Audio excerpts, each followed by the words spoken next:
So here we are again with Michael Ellis. Michael's been here all day long filming the next in the series of videotapes that we're producing. This one is on how to motivate your dog. We haven't really determined what the final title will be yet, but we have asked our customers to send in questions and answers, and we try and spend a little time when Michael's here to ask questions. This one's from Tim, and Tim says, when I play tug with my 14-month-old Malinois, she bites my hands, I'm sure inadvertently, right to the thumb and forefinger. I've tried widening my grip, but eventually she still bites it. I really don't think that she's doing this on purpose. She's very intense about tugging on the ball.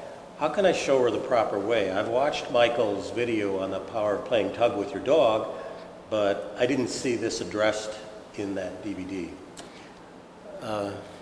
Tim, this is one of the most common problems in playing tug. So it's a really simple problem, but it's very common. I think we did talk about it in the tug video and under targeting, but I'll try to explain it more clearly.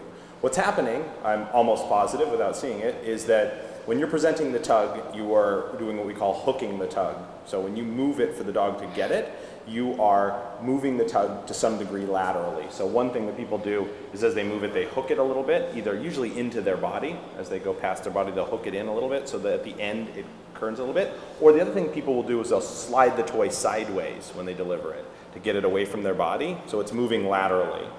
When the toy hooks or moves laterally at all, if we're not giving straight away presentations, then the dog notices that and they start trying to cut it off. So they go where they think the toy is going to be instead of where the toy is. And so if I make that motion repeatedly, then eventually I don't move it quite as much and the dog overshoots and hits my hand instead of the tug. So one of the things you want to do is concentrate on teaching the dog to get the moving tug by holding the tug away from your body. Whichever hand the dog bites, if you're holding it in your hands, if she bites the inside hand or the outside hand, whichever one she's biting more frequently, then take that hand away and hold the tug with one hand, give the dog a release command and move the tug dead straight and let the dog hit the tug and then play with them. And do that on both sides of your body until the dog stops doing that. And then when you put your hand back on, make sure that it's moving straight and you're not hooking the toy. But I'm almost guaranteed that it's a learned behavior from you doing minor hooks with the toy. It happens a lot. So luckily, it's a relatively easy fix. If you go back and teach the dog good targeting and spend some time making sure that your presentations are straight, she should stop hitting your fingers.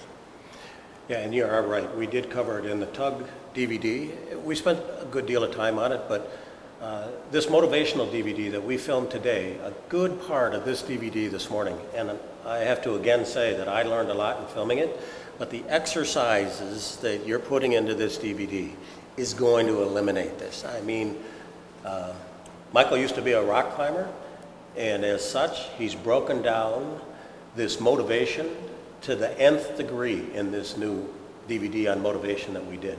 And there's going to be a big section in this when I'm done editing it on how to stop your dog from biting you. It's on targeting, right? So what we've done now is we've just, starting with food and moving through, we've determined the ways to move to teach the dog good targeting skills right from the beginning.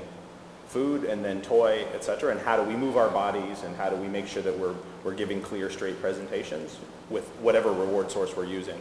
And so as we've broken it down, we've kind of identified some common problem areas that I think respond really well if you start paying attention to those little details. Really, and what we filmed today are a lot of exercises that Michael has set up that trainers can do by themselves to learn the footwork, to learn the body work on how to do this targeting correctly.